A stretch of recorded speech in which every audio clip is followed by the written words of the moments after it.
Mr. Right! Hands off the taser! Hands off the taser! Hands off the taser! Stories about the horrifying crimes committed by those we trust most, the police, sworn to protect us, will make you question the very foundation of that trust. Are you ready to dive into this unsettling journey through the darkest corners of law enforcement history? Let's get started. At the top of our list is the heartbreaking case of Reginald Brooks, a loving father and talented dancer known for his warm spirit. But what could have led this respectable man to fall asleep in a drive-thru, blocking the path for others? To find out, Atlanta police officers responded to a call at a Wendy's parking lot. What happened next is both shocking and tragic.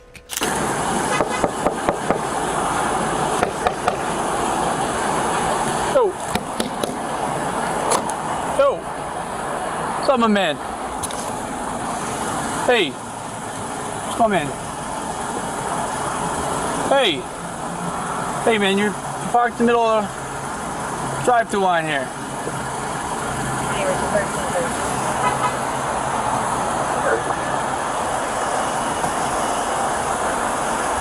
Hey. Copy 41 no injury. Sir. 25 westbound at Jones. What's up, man? 25 west. Hey, you're parked in the drive-thru right now. Hey, sir. You right? Still black Toyota Camry and an unknown. Dude, you're parked. You're sitting in the drive-thru line here. What's up? So you're parked in the drive-thru line. You're blocking traffic here. You were sleeping when I walked up here. What's up, man? You just have a long day or something? What's up? Alright, yeah, you're blocking people calling, said you were blocking me, alright? When the officers approached, they found Brooks sleeping peacefully in his car, an unexpected sight for such a busy location. After waking him, they asked if he was okay, quickly realizing he might have had an exhausting day. Suggesting he park the car to rest, they left him to get some sleep. But soon after, Brooks was found asleep behind the wheel again. This time, the officers began to suspect something more. Was he drunk? She drove here and dropped me off. In what car? And a black Volvo, Okay. actually. So how did this car get here? I mean, it was here before I came. Like, this is my car. It's a rental car, my sister. But, I mean, like I told her, I came here, I met her here. Okay. From the beginning, and she picked me up. And, I mean, we went out. So you met her here at the Wendy's? Yes. And then you went out with her? Yes. And then she came and dropped you off? Back here. Okay. And, you know, I mean, like I told her, I'm going to say, hey, babe, you know, I just want a burger or I want fries. She said, hey, no problem. I'll take you there. All right. You get your fries and you come back to the hotel. Okay. No so problem. The reason why we're here is because somebody called 911 because you were asleep behind the wheel while you're in the drive-thru, right? You recall that? I don't. You don't recall that? You don't recall just minutes ago where you were passed out behind the wheel in the drive-thru? You don't recall that at all? Absolutely. Just complete blur. I wasn't driving. Like I said, I just drank. My girlfriend, she probably was sleeping, but like I said, babe, I want French fries. So far as I'm aware, you're the only person that's been seen in this vehicle, right? Yeah, only person. And you've been in the driver's seat the whole time. So how did the car get into the drive-thru line? 45B. With you behind the wheel? She drove here. I said, babe, I'm drinking in a black car. In a black Volvo. And you got into your car. I said, hey, you know what, no problem. I'll just meet you at the hotel. Okay. And she said, All hey, right. get out. Hold on. So after she drops you off here, in her black car, your car was parked where? Here. Okay. So how did your car get from here to the drive-thru line? I never moved. So how did it get there? It never did get there. I told you I was in her car. Well, we've got a 911 call. As the conversation continued, it became evident that Brooks was not fully in control, likely due to alcohol. He seemed confused, even imagining his girlfriend had dropped him off. Despite being alone in the car, a DUI-certified officer was called in, who managed to get Brooks to admit he'd been drinking. See that you had too much to drink, and you realized that you shouldn't drive, so you parked? I mean... Would that be accurate to say? Yes, sir. Mr. Roth, yes. All right, so your girlfriend dropped you off. You got into the car. You pulled backed up out. You and pulled called up, and you're like, "Damn, I'm too drunk to drive." And so you pulled back into the parking spot and parked. Right? I called her like, babe. Is that accurate? It's a couple moments I got on the phone with her. Yeah. I'm like, babe, hey, damn, you want number 1 or number 2 or? But she's like, would you agree? You take care of that. You're a man. You figure out what we're gonna eat tonight. All right, let's move past that. Would you agree that you've had too much to drink to drive? I mean, I can focus, Mr. Roth. I can focus. Would you agree that you've had too much to drink to drive? I haven't had, to the point where I can't focus. Okay. I was a little tired ahead of the day because we just came from North Carolina. You think that you're safe to operate a vehicle right Absolutely, Mr. Roth. now? And how much have you had to drink? I had 1.5 margaritas, Mr. Roth. 1.5 margaritas? Yes, sir. Brooks insisted he was still fit to drive, claiming he'd only had 1.5 margaritas. The officer, however, wasn't convinced and persuaded him to take a breathalyzer test to confirm his level of intoxication. Okay, just wait here while I grab it.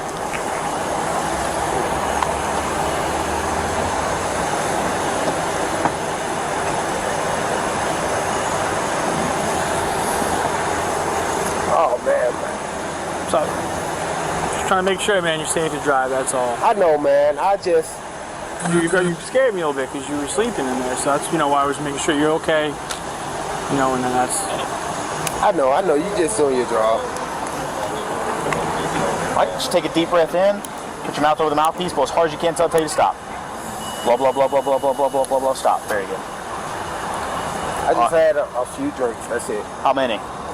1.5. Like I said, I was into the second cup. I told her, babe, let's go because I'm hungry. What kind of drinks did you have? I'm not sure. It's something she ordered. She said top shelf or whatever. Top shelf what? I'm not sure. It was, like I said, it was her birthday and it was my daughter's birthday intent to, have a good time. And I said, babe, I'm hungry. Let's go. My baby's mom, she was there. I said, babe, go ahead. It turned out that Brooks had been celebrating his daughter's birthday, spending time with her and her mother. But the results of the breathalyzer were damning, and the officer moved to place Brooks under arrest for DUI. What followed was nothing short of tragic. Here, put your hands behind your butt.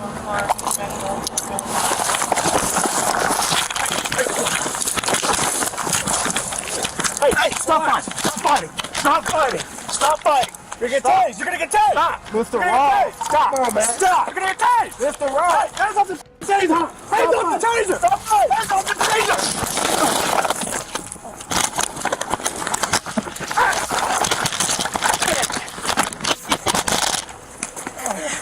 Stop fighting!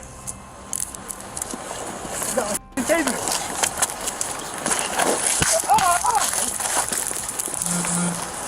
I 63.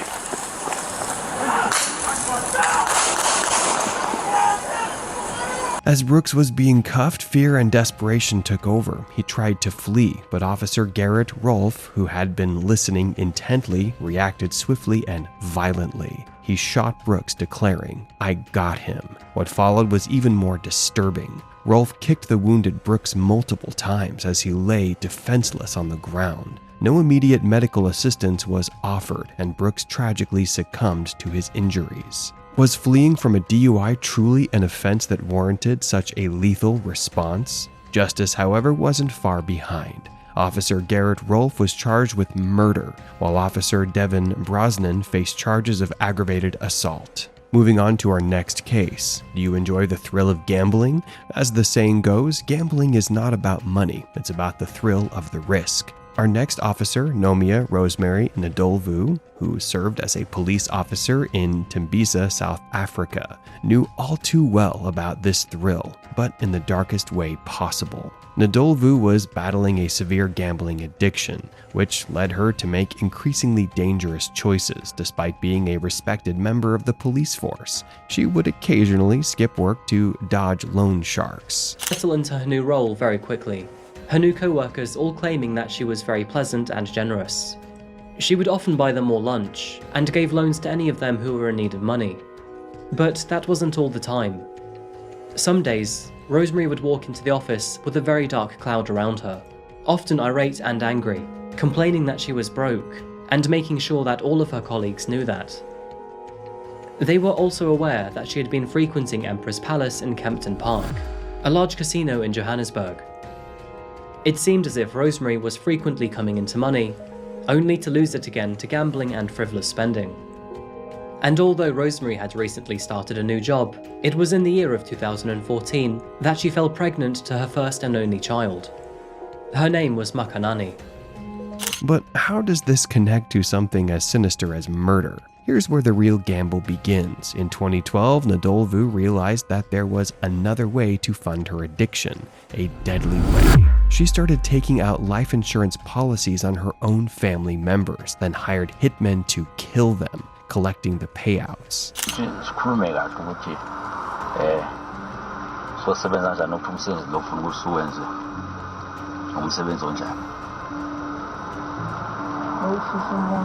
Ningangena nibafana ningabashisa mara ukugwaza nokudubula ayikho emakhaya yabona ukushisa number 1 nokuhamba number 1 zona lezo yithi bengicanga ukuthi sihambe manje ne masihamba manje ngiyohlangana naye ngimbize sihlangane somewhere mina mhlambe ngifake imoto laphana yabona ngimnikezele la philisi njabulwe yabona ngimtshele ngithi la maphilisi asiza mntamba mawulala uwaphuza womkhuhlane ngithi manje kuzingena isizini yomkhuhlane ngithi niwaphuze mani lala ngoba ayalalisana then nina nizokhona ukungena ke akunamabhadla laphana ngibuyela la esibhedlela ngibuyela la esibhedlela nayo baba endlini uyazi ukuthi ngila esibhedlela so la esibhedlela ngicelile banginikeze i-pass out bathe ngibuye ngo-4 so lana noma ngafika ngo-5 6 7 akunandaba esilong ngidulile so ngoba ngithi indawo ekushisa ifuna ngishise kusebusuku yayibona ngiklini mina nginakucala ngazi mase bangitshela indaba mina kusasa ngiyavuvuka ngiyagijima ngiyekhaya ngicela amalungiselelo ngiyaklima ngenza zonke lezi zinto. Her first victim was her own cousin, whose death earned her an insurance claim of 131,000 R. Money, it seemed, mattered more to Ndlovu than the lives of her loved ones. After her cousins, she targeted her sister, boyfriend, nephews, and niece, adding up to 6 victims by 2018. Each life lost meant more money in her pocket, funding her lifestyle. By the time she was arrested, she had collected a staggering 1.4 million R from these life and funeral insurance policies. Unbelievable, right? In 2021, justice finally caught up with her. She was sentenced to 6 concurrent life terms for the murders and an additional 30 years, 10 years for 4 counts of fraud, 10 years for 7 counts of indictment to commit murder, and 10 years for the attempted murder of her mother, Maria Mushawana. For 2021, Rosemary Ndlovu's trial began. The court amassed a total of 40 witnesses to come forward and testify against Rosemary, which included family members, colleagues, and the 2 hitmen that she had attempted to hire to kill her sister. As proceedings began, Rosemary was jovial towards the court and often posed for cameras, seemingly unaware of how serious her situation was. Families of those deceased took to the stand to comment on how unfeeling and flippant she was at the funerals of their loved ones. She outright denied any involvement in any of these murders, meeting these allegations with anger and rudeness. She even got angry at journalists simply for recording her. Regardless of this, at the end of her trial, she insisted that she was innocent, but did apologize to the families and friends of those who had been killed and asked for forgiveness. It didn't take long for Rosemary's verdict to be made. In October of 2021, Rosemary Ndlovu was found guilty on all charges, which included 6 counts of premeditated murder, 4 counts of fraud, and 7 incitements to commit murder.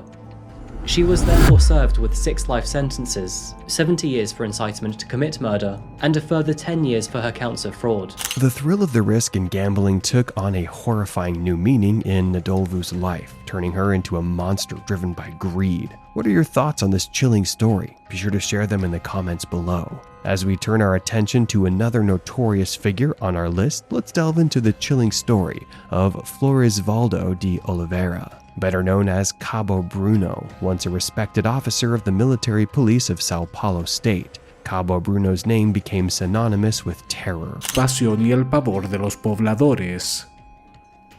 Pero a principios de los años 80, al sur de Sao Paulo, se comenzó a correr el rumor de que un sujeto rondaba las calles, asesinando a sangre fría a los más peligrosos delincuentes de las favelas. La primera víctima fue Ademir da Cruz, un joven que solía rondar la zona con un intimidante perro Rottweiler. Varios vecinos afirmaron que no solo era un bandido que amenazaba a los comerciantes del barrio para que le dieran dinero, sino que acosaba a una chica de 14 años. A mediados de 1980, Ademir apareció asesinado en un sitio baldío. Aunque algunos afirmaron que su muerte supuso un alivio para los vecinos, existen testimonios que indican todo lo contrario y que no era un delincuente.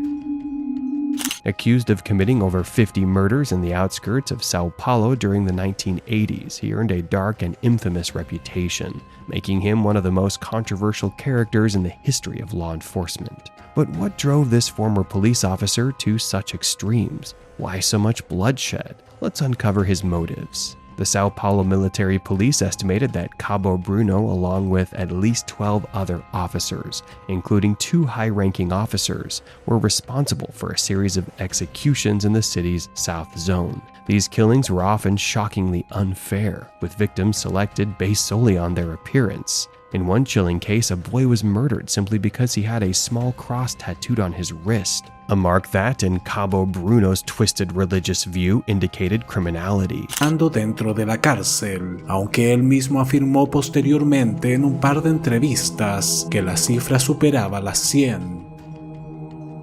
Pedriño Matador lucía un intimidante tatuaje en uno de sus brazos que decía "mato por placer". Sin embargo, aseguraba que escogía como víctimas exclusivamente. As investigations into these crimes unfolded, it became obvious that the gang was being shielded by influential people within the police. However, as more evidence came to light, the corruption was exposed, and the gang was eventually brought down. Cabo Bruno's killing spree wasn't just part of his police work. It was something he did on the side. Rumor had it that local traders were his main clients, paying him to carry out these brutal killings. Brasil es un país con una alta tasa de criminalidad que alcanza un promedio de 30 a 35 homicidios por cada 100.000 habitantes. Aunque se han implementado varios programas para intentar combatir la violencia, algunos de los cuales han tenido un éxito moderado, las cifras siguen siendo desalentadoras, sobre todo en las favelas, las cuales se han convertido en el epicentro de actividades criminales como el robo, el tráfico de drogas, los secuestros y el sicariato. Se estima que las primeras favelas de Sao Paulo surgieron a principios de los años 20 y poco a poco supusieron un problema para las autoridades debido a la usurpación de terrenos, su nulo plan urbanístico y arquitectónico y la proliferación de la delincuencia.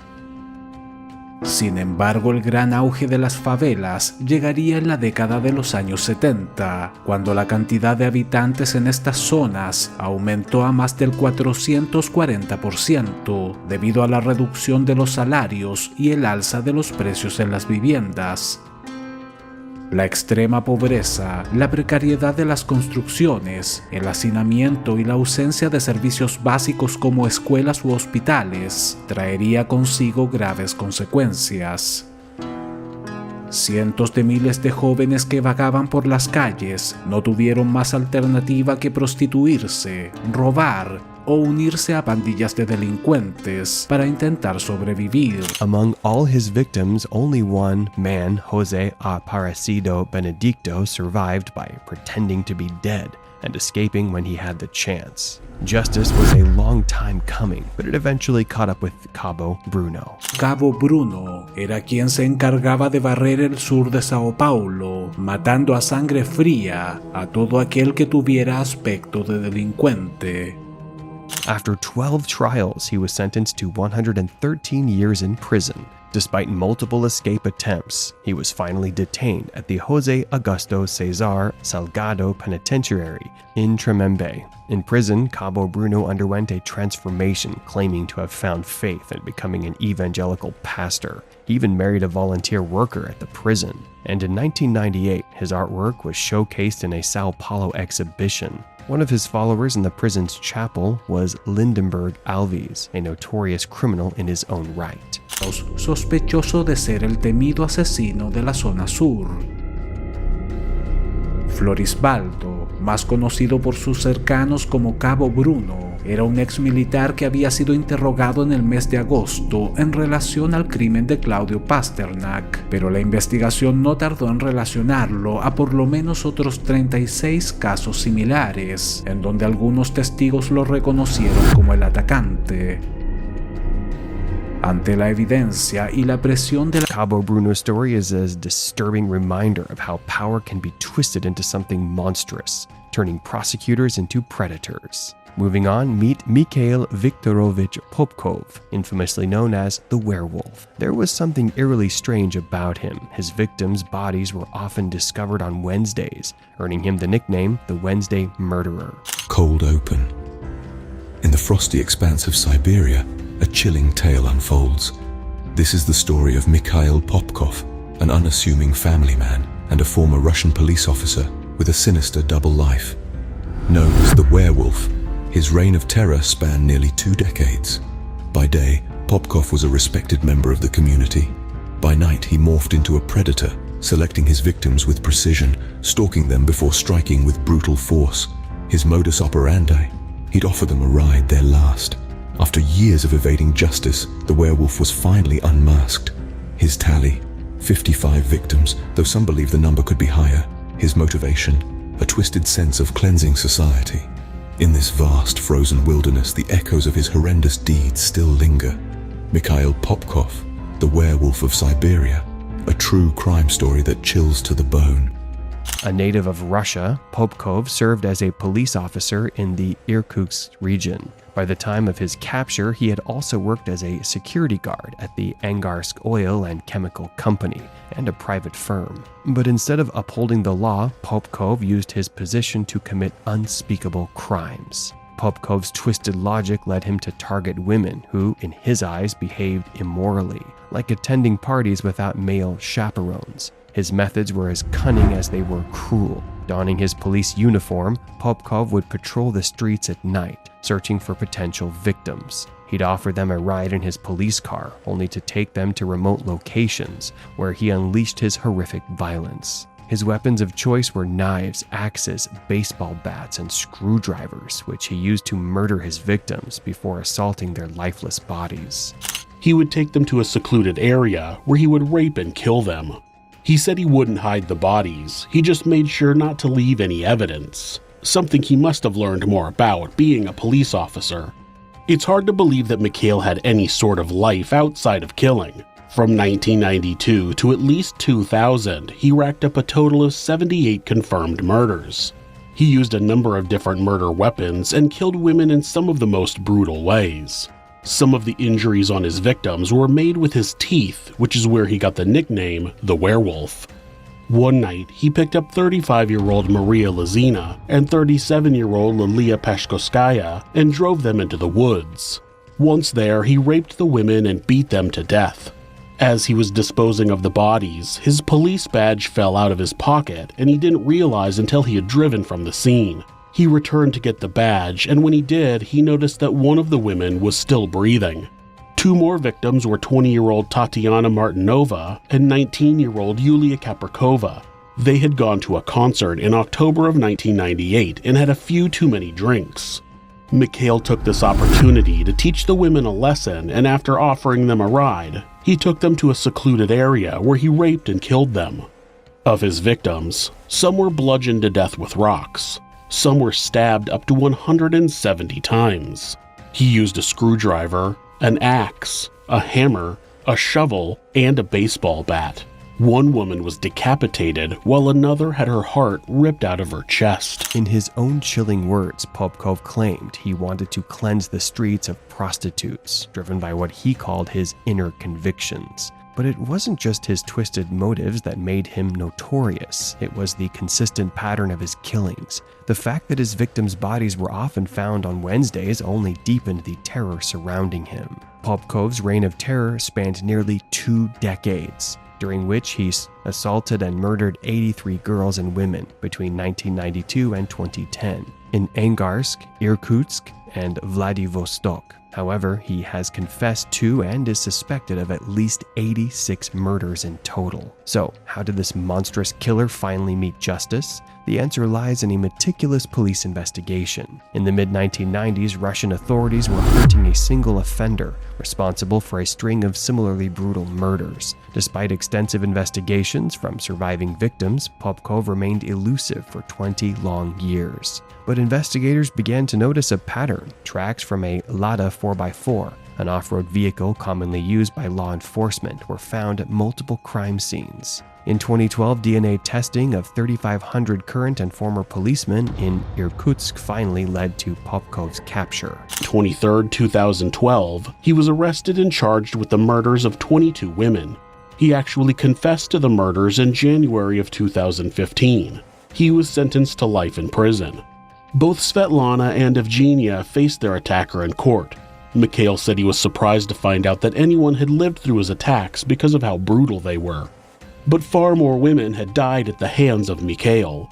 2 years later, he confessed to 59 more murders. He took investigators to the crime scenes and they were able to verify 56 of his claims. In December of 2018, he was convicted of those murders and given a second life sentence. In July of 2020, Mikhail confessed to 2 more murders. On June 4, 2021, he was sentenced to an additional 9 years in prison. He will spend the rest of his life in a prison colony in Siberia. His last 2 confessions bring the total of his confessed murders to 83, with 78 of them being proven. This makes him the most prolific serial killer in Russia, and he has the 4th most confirmed victims in the world.